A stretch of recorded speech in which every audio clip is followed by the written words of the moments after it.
At the ripe old age of 19, I thought I knew everything. I thought legally being an adult made me magically smarter and more experienced. I needed to be knocked down a few notches, and I eventually was. I messed up a lot between the ages of 18 and 25, including racking up a few criminal charges, but that's for a different type of video. Being so young and naive, I was on top of the world, thinking nothing bad could possibly happen to me or anyone I love for that matter, until this night. My then girlfriend, now wife, and I were big into abandoned exploration. We loved checking out new abandoned places that we either ran across while out driving or friends and family told us about.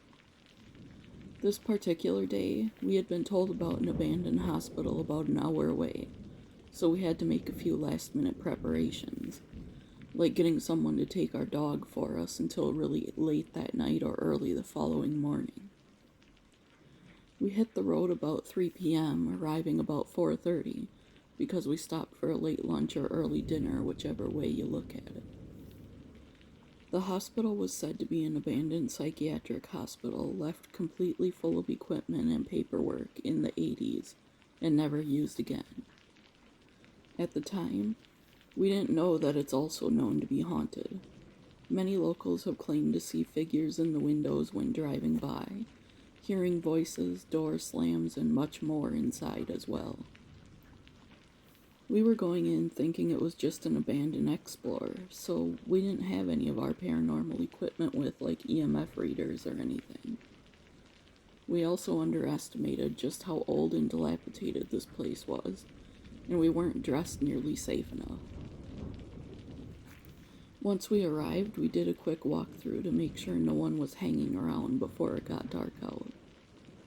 We seemed to be alone, so we were able to relax a bit more and take our time exploring.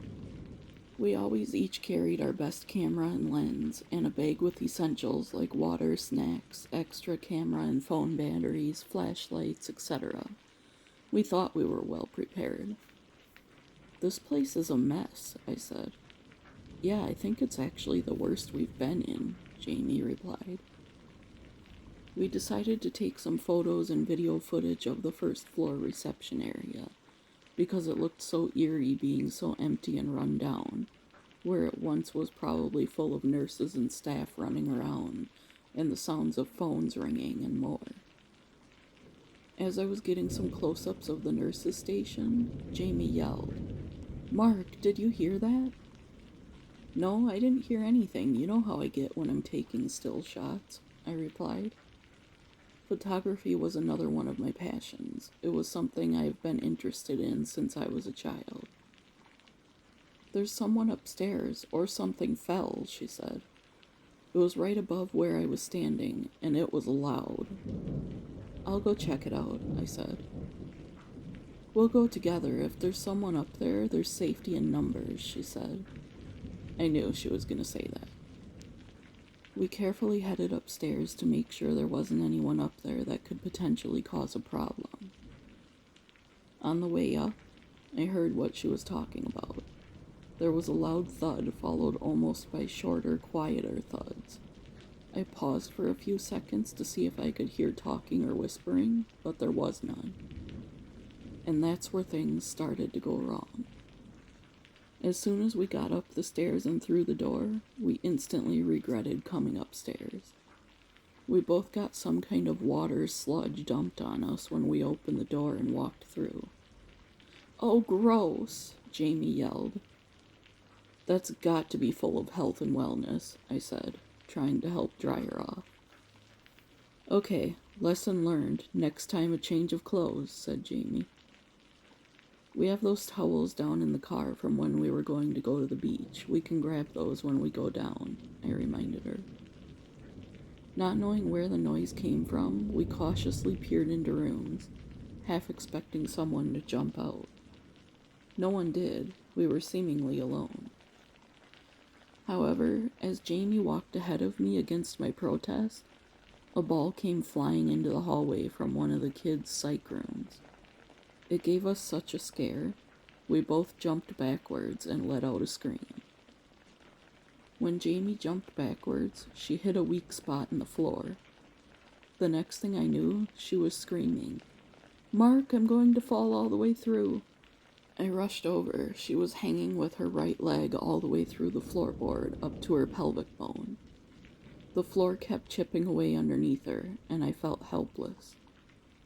Carefully testing the floorboards around me on the side of her, I made sure that if I pulled her back through, we wouldn't both go sailing through the floor together. It seemed as sturdy as it could be. By the grace of God, I was able to pull her up, but her leg was injured badly. I could tell instantly, the way she was wincing and shifting her weight while I pulled her up. And this is why I say we were stupid and naive, and very unprepared. Thinking back, it could have been even worse. Now I carry a first aid kit in every backpack we use, and in the car, and we are diligent about checking the floors in abandoned units. Because she was injured, we couldn't continue our explore, but the sounds we heard that led us upstairs and the ball that was flying was plenty of evidence for us that the place was also haunted. So stay safe out there, explorers and paranormal investigators. Take it from us. Thanks for sharing, Mark. I'm glad Jamie didn't fall all the way through. It could have been much, much worse. I'm happy to hear that you take more safety precautions now. I thought this story was so important to share for that reason. If you have a paranormal story to share for an upcoming video, email it to the address in the description below. Please like the video and subscribe if you haven't. You are all amazing. Happy New Year's Eve. Please be safe out there. And with that, see you tomorrow, friends.